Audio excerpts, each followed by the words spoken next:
Hey, welcome to 10X Your Team with Cam and Otis. We're a father-son leadership podcast where we talk with other lifelong learners about making an impact and solving big problems. And man, it's a weird subject, and I don't want to go down that road too much. But dadgum, daycare, that's that shit's expensive, folks. If you ain't got kids or kids that got kids and putting them in daycare, holy crap. You got to work three Yep. jobs just to pay for the daycare.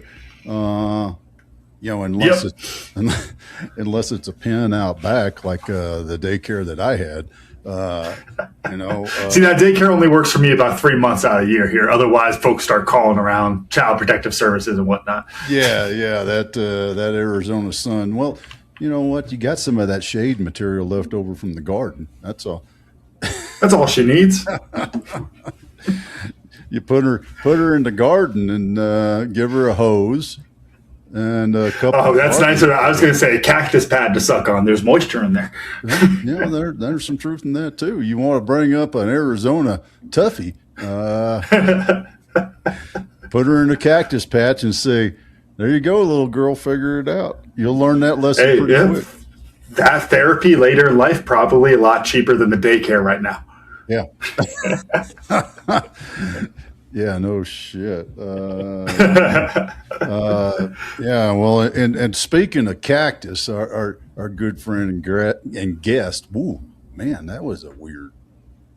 Got to do more talking this morning.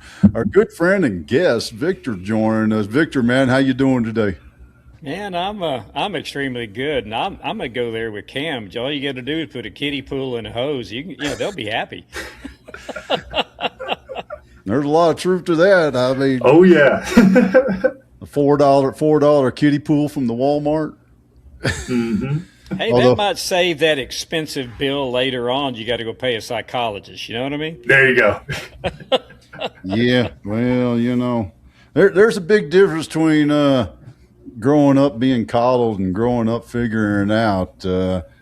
Victor, I'm sure you had some life lessons growing up. You grew up in Texas, right? Yes, sir. We're actually an eighth generation Texan. We're part of the original 300 that Stephen F. Austin gave land grants to before Texas was a state. Dang. Wow. And you're living in one of my favorite areas, that area just to the west of Fort Worth. And now I'm drawing a blank on the name of the book that it was like a revelation to me, having grown up in Fort Worth and learning about Texas history, but learning about the Indian tribe yes, sir. Out there. The chief, daggum, the town named after the chief that's right up there on 287. I should know it too because part of my relatives were raised in Comanche.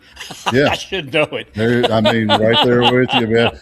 We'll call each other about 2 hours after the show wraps up and goes, it was Chief Babla in this town. Yeah. Oh yeah. Yeah, I know. But yeah, that was folks. If you don't believe what you learned about your city's history in elementary school, if you're like me, do a little bit of research and go, holy crap.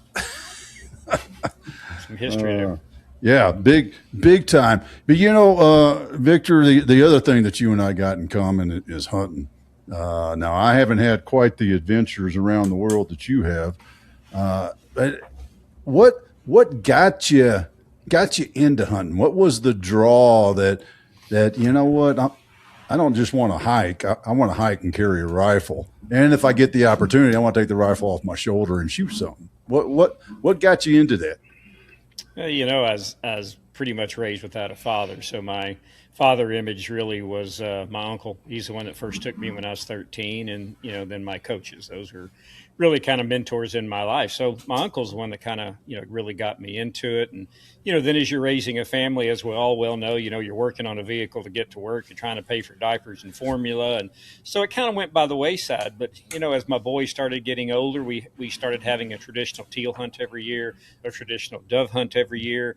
And then as they started getting on with their own life, we joined, SCI, Safari Club International.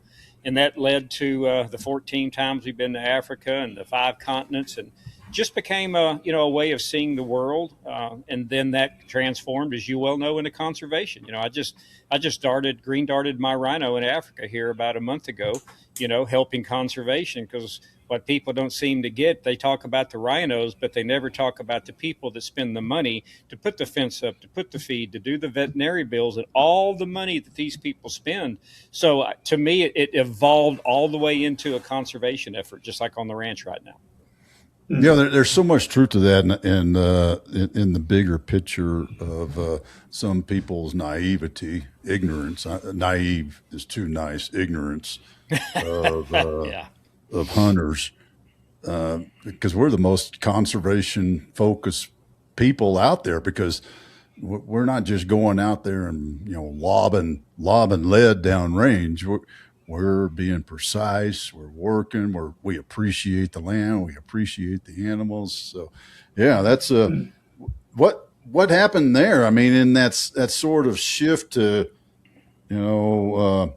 kind of a lifestyle thing out of hunting, vice, sport, I guess. Well, it probably started transitioning whenever we bought the ranch, because it's really supposed to be just for my wife and our retirement for our kids, and have a place. And my daughter came up to me, and we were a little outdoor event at Wichita Falls, and she had a couple of flyers in her hand, was just excited. She goes, "Dad, man, you need to go see these folks." Oh, okay. So we go see them and met Gordon Melton, which is a 20-year founder of Hunting with Soldiers. Mm-hmm. And then we met Casey Allen, which is the state director of Cross Trail Outfitters, which is a faith-based group. And both of those two changed everything in my life. It all of a sudden you realize, what God's gift to you was, and that was leading me down a 64-year path to realize this is where you're going, Victor. The next part of your life is going to be able to give back. So it just transitioned, through that time. Mm.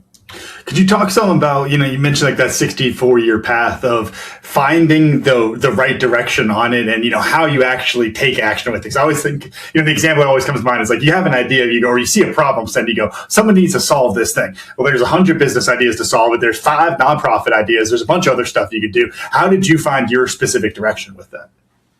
Part of it was, just the path, right? So a couple things.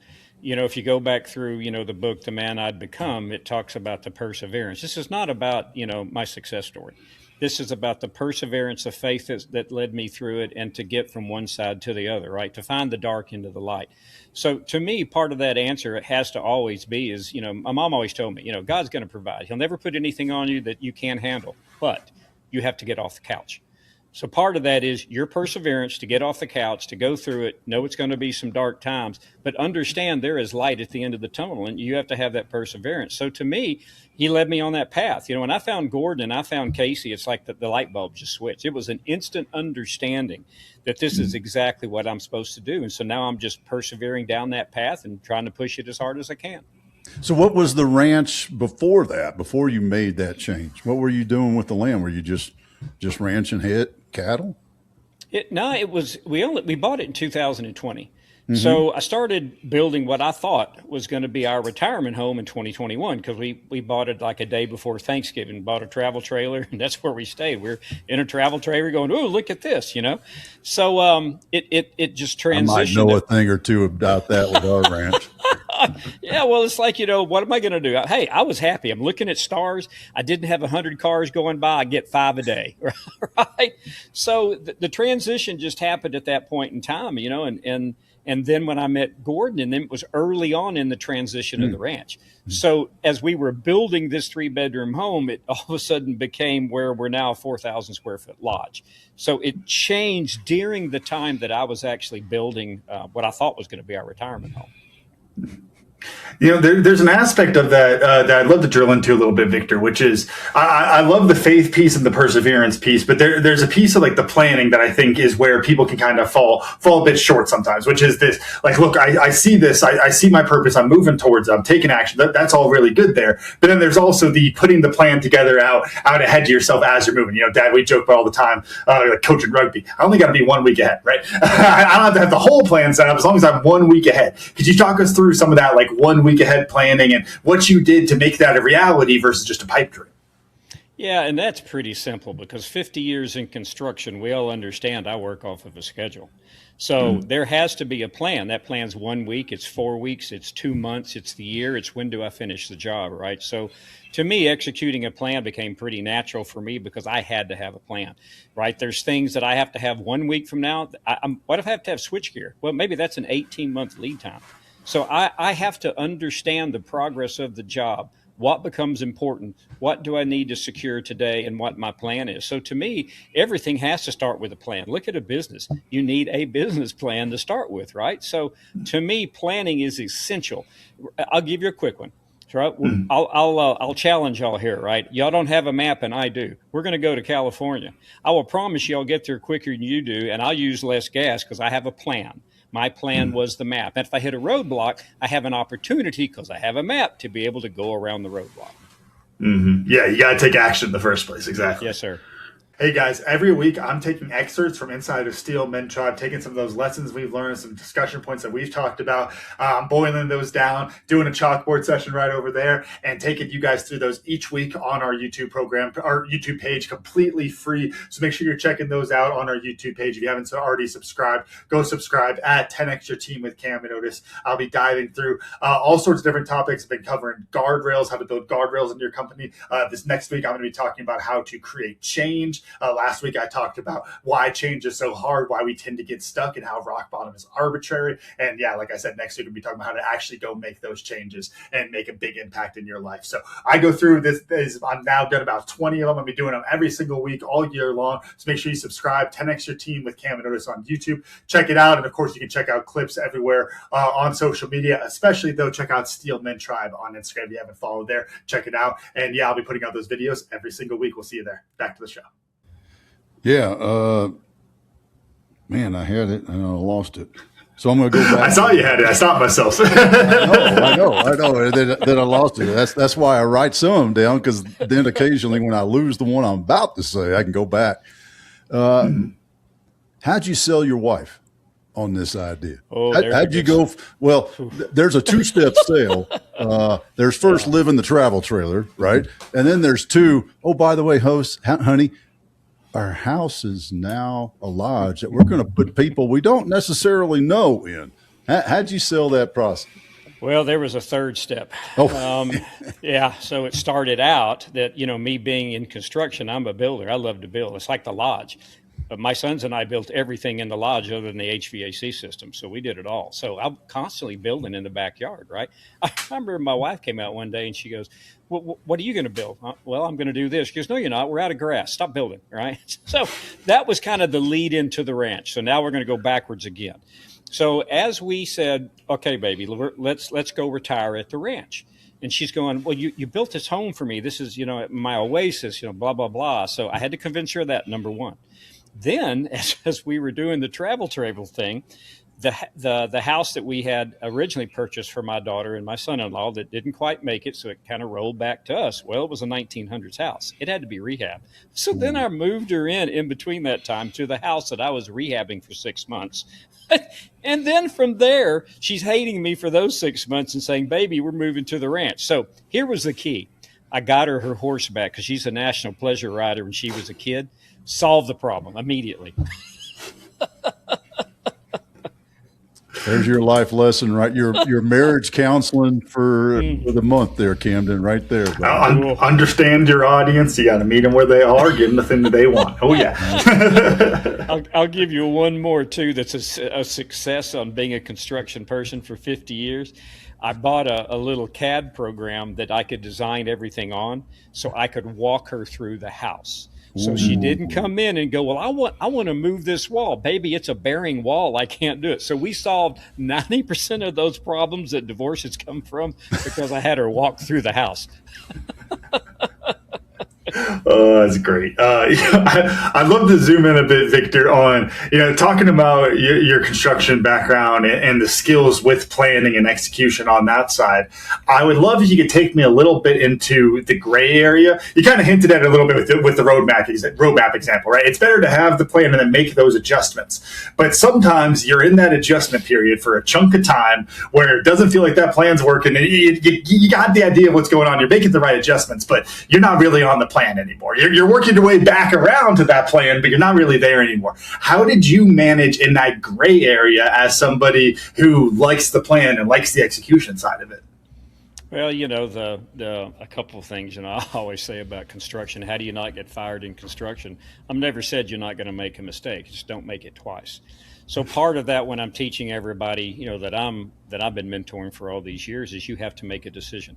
Right now, that doesn't mean you go blindly, right? You've asked Fred, Paul, Pete, you've Googled it, you know, you've asked that your rep, you do as much as you can, and then you have to make a decision. So when you're wallowing in that gray area, the goal is to make a decision. You can't sit down and not make a decision. It costs you more time and more money not to make a decision. Mm-hmm. So to me, it is make a decision, just make it as informed as you can, move down the road. If it didn't work, change it, do it again. What's the key then to not getting, and it's a little bit of like a sunk cost fallacy, but not getting overly invested in those decisions? Because I think that's the pitfall people fall into with that is I start moving on this and then to get the new data and it doesn't look, it's a great idea. And my ego and those kind of things prevent me from changing quickly with that. What's your steps there? Well, I can't tell you, there's been a couple owners I've worked for when you hear I'm pregnant, and I can't stand that word more than anything else, because so what, you're pregnant. If it's not the right move, take your losses and go down the road, right? So you've got to understand this. So I'll back up a little bit too, risk versus reward.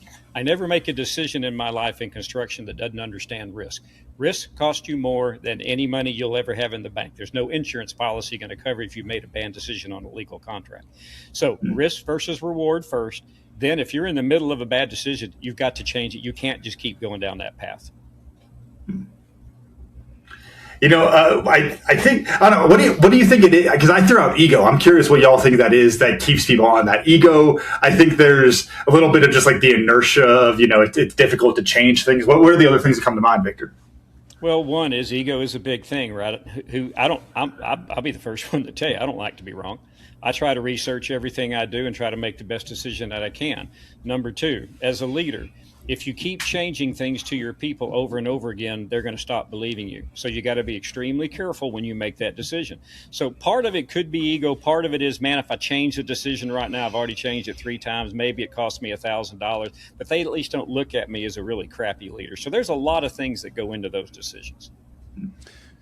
Let's jump back and we've talked about the leadership. How did you go from a hammer swinger to owning a construction company? I know that's a wide swath of life, but there's some key elements that come into play to go from dude swinging a hammer to dude owning the company that has people swinging hammers. I think a lot of that is nobody can take away the lessons that I've learned because I swung the hammer or I had the trowel in my hand, or quite honestly, I started literally as a water boy delivering water to 10,000 people on a nuclear power plant. So the perseverance to get me from one to the other, but one, I wanted to know what I knew, right? So I learned my trade, I learned my profession, and then I started asking questions, right? To me, it's always about a question. You're never going to know the answer, and the answer is no if you don't ask the question. So, right, ask the question.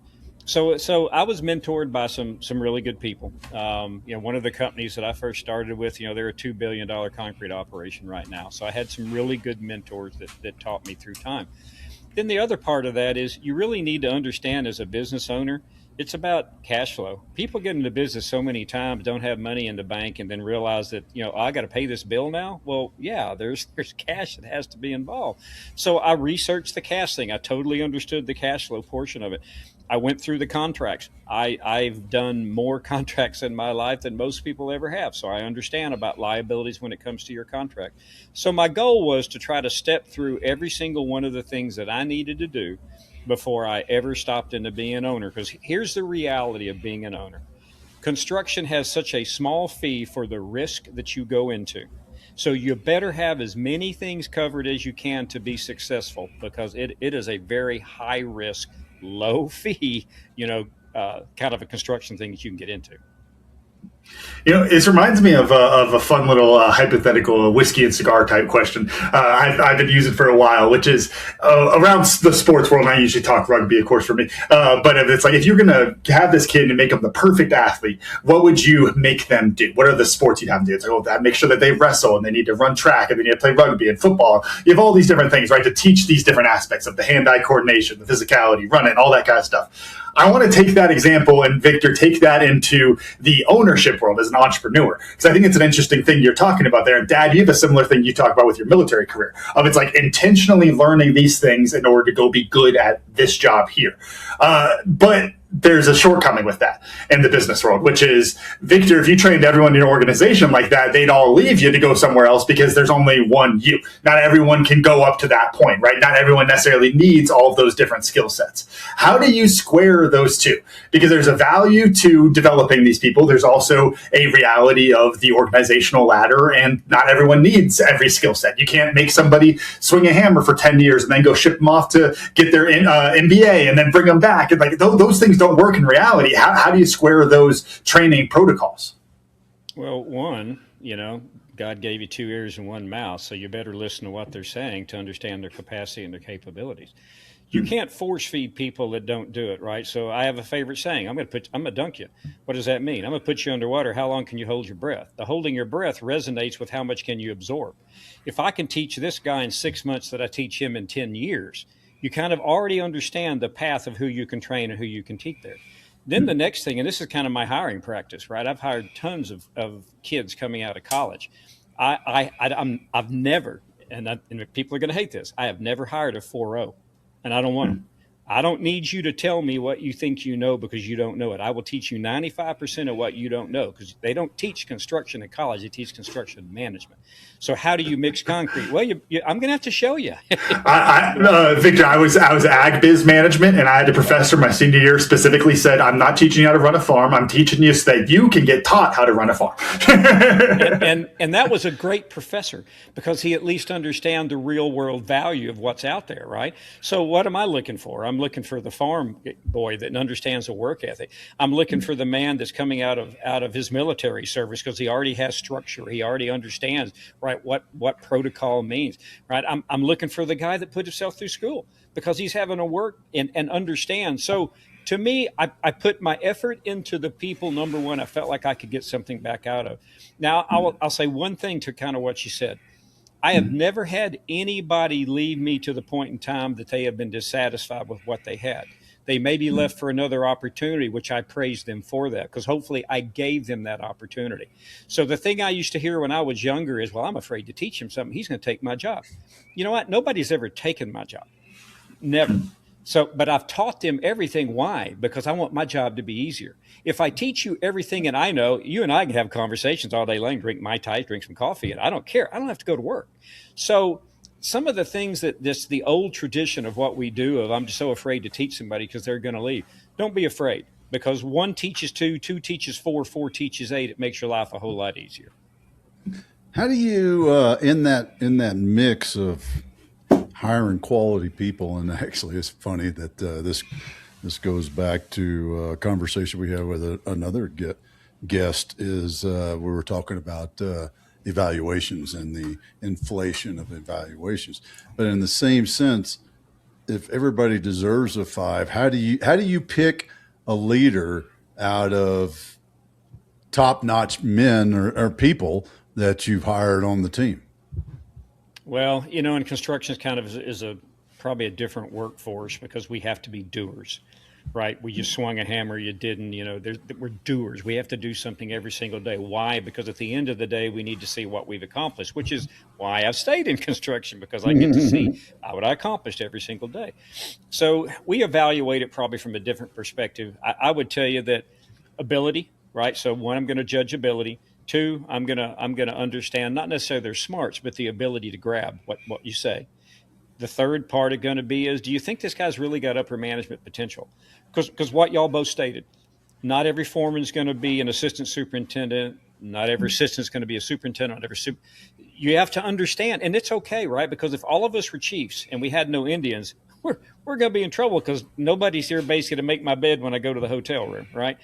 So I think you judge it based upon the industry that you're in. Try to find your criteria, and not everybody's a 5. Because here's the thing: I think we're all understanding, and I think Otis, you can get this. Common sense is not common anymore, and I need a lot of common sense in the work that we do.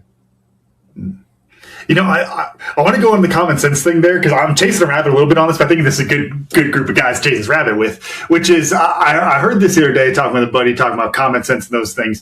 And one of the challenges of that assumption, I think is really interesting, and it's worth examining here, is the idea of like common sense, and it's not as common anymore. And I agree with the sentiment, but then it's like, okay, what's the real mechanism there? And I think the interesting piece is the assumption of something being common knowledge means we don't have to talk about it.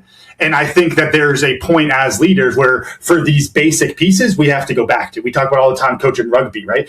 Go back to the basics. As we talk as leadership, everything is just communication. Did you communicate it properly or not? And I think there's a value to communicating those common sense pieces to the team to make sure people are on the same page, right? Because that's how things become common sense is you get everybody on the same page. That's what makes it common, right? I don't know. What are y'all's thoughts with that? I saw that the other day. I think it's an interesting piece. Well, I'll give you one. I think Otis agreed with me. Your common sense came because your dad taught you. Yeah, right? We're missing a huge key role right now with fatherless families. And again, I was there with fatherless families that don't have that mentor to teach you what you're supposed to know, which starts making common sense. And I'll give you an example. I've got 2 twins. Okay, one is in the Air Force right now. The other's in med school. The one in med school absolutely had no common sense, and I had to, pardon my French, everybody, beat him into it. But I didn't beat him. Okay, I didn't beat him. Just want to make sure we know that. At least not that hard. Yeah, not that hard. Enough that he listened to me, right? No, he was a timeout bench. The other one you had to beat. He was a time. Oh God, well, there might be one of those on this show with us here. I'm just saying. So the moral of the story is everyone is different, right? My twins were totally different, but I still taught the one that's smart as he can be common sense in his life, right? So I want to start there, and then I'm going to go with what you said, Cam. Totally agree. I think we have to understand in today's world you can't assume, right? My favorite thing that I'm teaching, even on the job that I'm somewhat trying to help right now, is do not assume.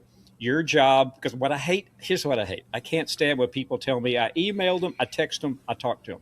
How about the last thing is, did you follow through and made sure it happened? And did you ask him if he was ready the day before you needed it so you could give him some help, right? So I agree. You have to start from the basics. Once you know this guy's got it, move on to the next thing. So yes, sir, I think we do have to train a little different than probably what, your dad and I were trained in. I think you're spot on with the idea of it's like finding this behavior somewhere, and I think that's where there's the value. You talked about not growing up with a dad in the picture, like that's also where that is the value of modeling this behavior everywhere. It is not just for me in my home; it is trying to model this behavior everywhere I am, because you never know who's going to latch onto it. Of it's like I saw a guy hold the door open and. I didn't know you're supposed to do that. And it's like, it's a joke, but like that can happen to somebody, it's a funny example, but it really happens to people there. We have to model for those around us. There was one specific thing. I'm glad we're circling back around this because that's something I wanted to ask earlier, Victor. You mentioned, not growing up with the dad in the picture, but at the same time with our intro and our little bit of banter, as you always joked at the beginning, your piece of advice there was not, be all over the kid. You got to make sure you're there and coddling and all of that, right? So you're not overcorrecting from your experience, but what is that nugget that you would pass along there that you learned from not having a dad in the picture that you would pass along to us dads? Because I think a lot of people take that lesson and go all other side and go helicopter parent. And clearly there's answers in the middle there somewhere. What are your thoughts on that? Well, and what you just said is true. It happens to us even in construction, right? So the pendulum's doing what it's supposed to. It's swinging back and forth with time, 1 second at a time, right? As soon as things go wrong, we swing the pendulum all the way to the other side because we go, oh, we got to quit. And then we try to figure out where is that middle again, right? So what you said is 100% correct, in doing that. Here's the thing I would say for you as a dad. What I learned from being fathers, watching my mom work 60, 70 hours a week, take care of me and my brother and little sister. Didn't have time for emotion. I didn't have time for asking why. I had to do what I had to do because that's what I had to do because my mom told me that's what I had to do, right? So now fast forward. What I realized that I was hurting in is what Victor calls 10s and 1. God gave me a 10. He gave me the ability to take all the pressure. He gave me the ability to take the world. He gave me not to look backwards in time. That become a 1. I had no empathy. I had no feelings. I couldn't resignate, right? I had failed marriages because Victor never could give his heart because there was nothing to give. It wasn't that I want to, it just wasn't there to give. So what I would say is to the men that are growing up in today's world is understanding being manly man is not I took the hill or, I shoved somebody out of my way. It's understanding I took that 1 to a 3 and I really appreciated and I put my arms around the God-given talents that I was given. That's what I would say. Yeah, it goes back to your comment about you got to get off the couch. Which reminds me, and I'll poorly paraphrase it's not a parable, but the story that somebody says somewhere where there's 2 footsteps on the beach and you're like, where you at, God? Where you at? And because there's only one set of footsteps, and then God says, well, that's because I was carrying you. Yeah. Those sort of things, and it's whether you believe or not, the truth is, folks, if you ain't getting off your ass, ain't nothing going to happen. And I think one of the industry of construction is such a great metaphor for that, or maybe not a metaphor, but just such a great place to learn that, because you do something, and you said this earlier, and I think this is such a key point. You do something, you see it. I worked 8 hours today. Look at that. Did I frame out all the walls I was supposed to get? Maybe I got 75% of the framing done, or the plumbing in, the electrical pulled, or whatever. But even if I failed today because I had a crap day, pulled muscle, whatever, I can still look back and say, well, I still did that. I still got something done.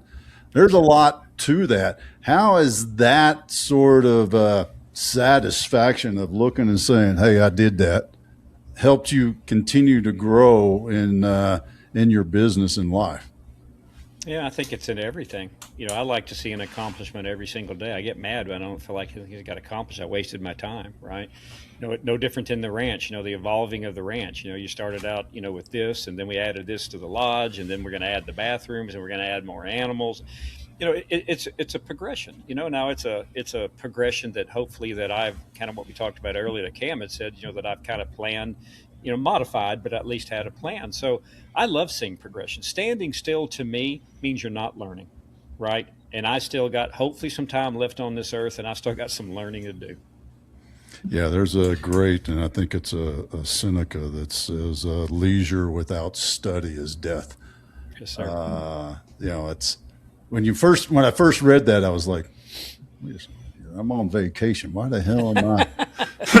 But then you start to really think, but you were studying, you're reading. Yeah, I was, because I read it, and there you go. It's like, dadgummit, he was right, son of a. Them Stoics will call you out all the time. I always think of the Marcus Aurelius. What is it? What is this? What you're made for, to lay in your bed with the sheets? And it's like, oh God, how did they had sheets back then? It was a horse blanket, okay? Yeah.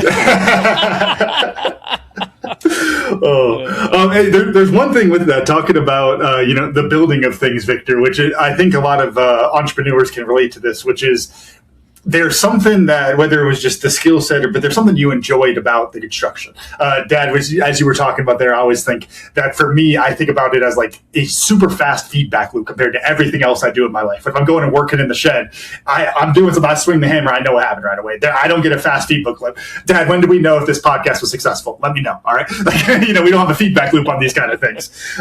So there's something that you love about that. What was the way that you kept that love going? Obviously, you can translate as someone into building businesses, but are you still stepping outside and making sure you're swinging a hammer a couple times a day? What's the way that you keep that juice flowing? Well, one is, like my time now, right? It's shifted to the giving back at the ranch. Okay. The other time that I'm in right now is that mentoring. So I get to walk outside and watch what hopefully I've mentored. Like I've got 2 guys right now on the project that are going to be the next vice presidents and executive directors. And I've got 20 years into them. And so you have that joy that, okay, hopefully I've instilled in them the things they can be successful for in their life. So mine is morphed from what I really see that I do into morphing in what I'm seeing that they're doing. Hopefully I've contributed to their success. Now, Yeah. I'll get to one thing on that, though, because it's something we've talked about inside the Tribe and Purpose before, which is it brings up a control piece, which I think is interesting. Again, kind of go back to that feedback loop, which is inside of the shed. I put the nail to the wood holds the other piece of wood. I'm done. I controlled that. I created my outcome. I could coach you for years, and you might not listen to a damn thing I said. How do you deal with that? Because that's a tough place, too. That outcome is outside your control. It is extremely tough. I'm a control freak. I'll be the first to tell you that. Well, I have never met somebody in the construction industry that wasn't. A-type personality too, right? Huh? Mm-hmm. So that's tough, right? Because in the role that I'm currently playing right now, I am hired to try to help, right? Not be the doer, but to be the helper, and it is tough. I mean, I've fought it and I still fight it, but at the end of the day, you either smother somebody or you let them grow, right? And okay, so I'll give you one more example. So the guy that's on this project right now that I've got, smart young man, right? Like I said, 20 years into him, he heard what I said, but he didn't connect the dots. And that was that thing that I sit and told you about on, it's great that you told him and you thought you taught him and all this, but did you ever follow up?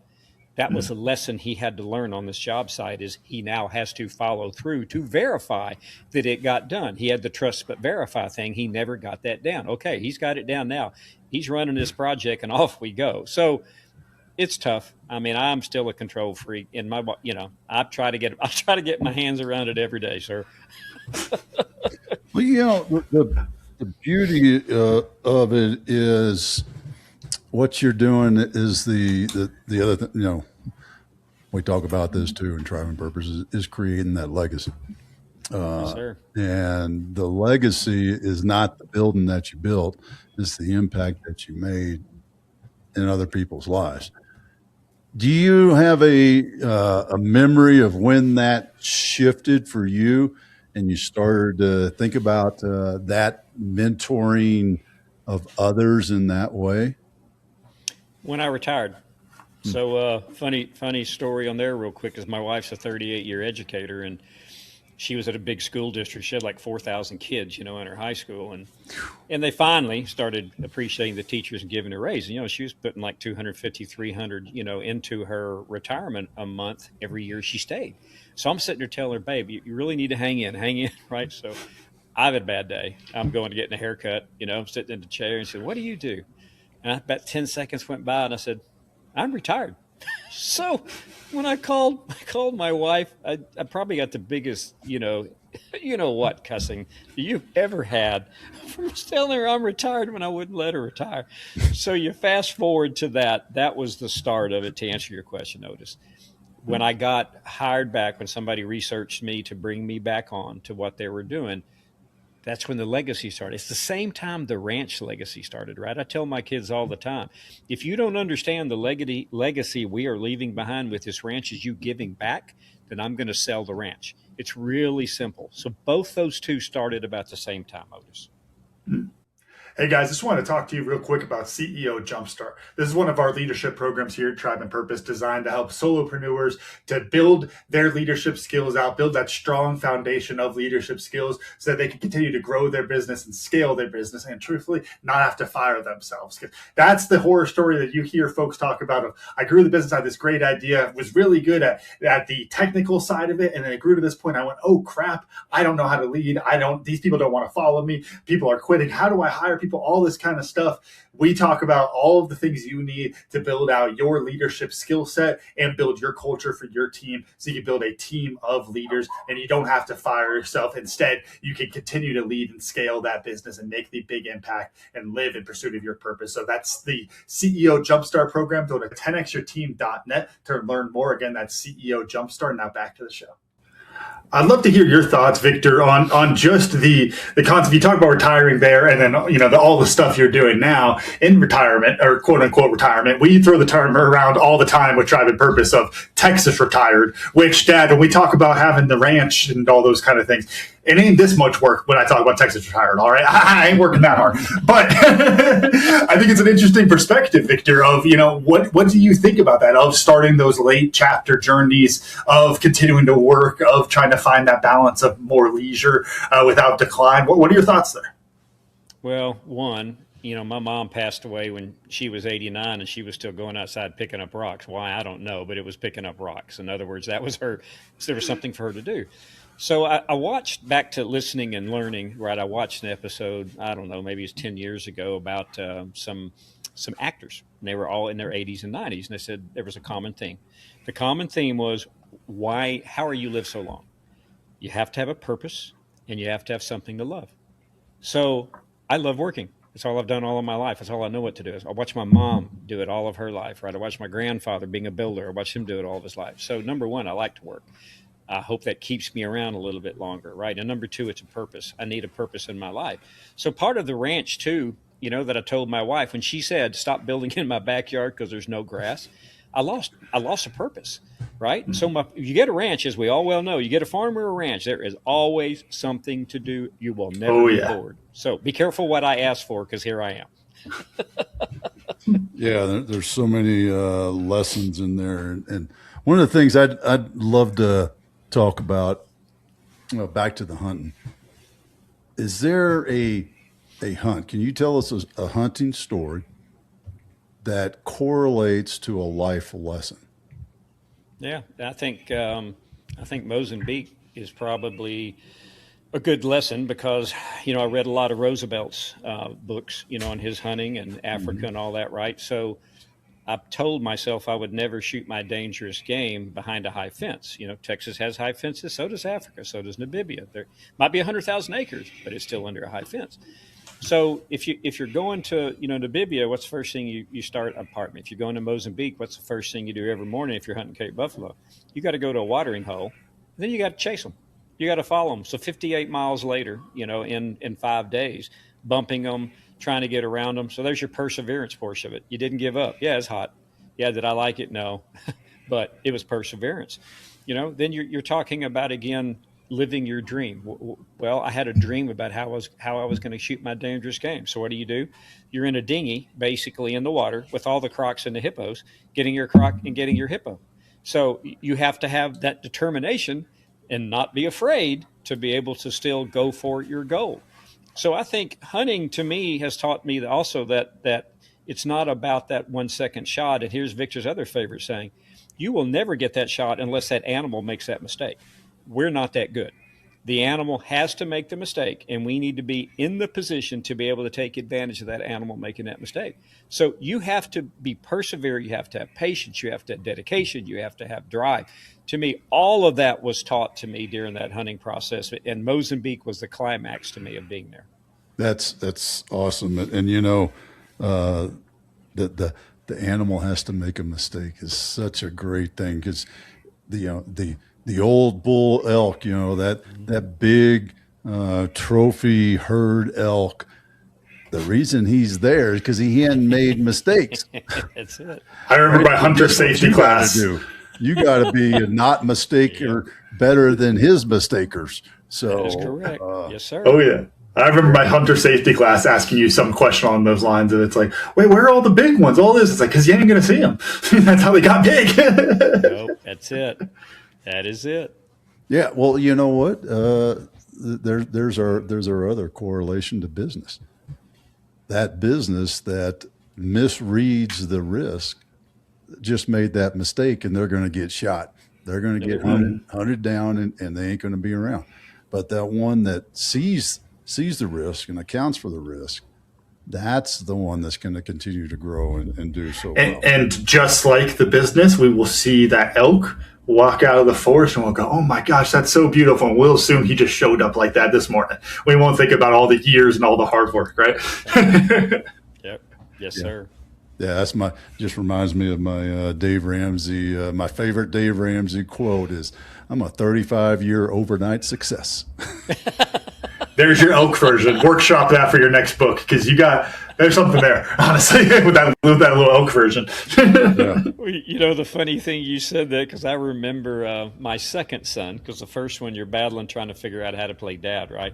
So I remember the second son setting him down when he was 12 years old. And I said, okay, I want you to remember this because remember, dad said this. Here in the next year or two, I'm going to become a dumbass. And when you reach about 18 or 22, I'm going to be the smartest son of a gun you ever met. And I got it in one day. Funny stories, isn't it? Oh, yeah. Shocking how that happens. Yeah, amazing. So the lessons, man, and I'm going to use the thing I just drew out as what I learned today, because I thought that was such a great way of thinking about it, is that risk costs you more than any money in the bank. So you better be prepared for it. It's not something you just kind of wave off. I've talked about it a number of times in planning, teaching people planning and preparation and contingencies and all these sort of things. There you go. If you ain't prepared for it, if you aren't thinking about it, yeah, you're going to blow your bank account. So, Camden, how about you? What'd you learn?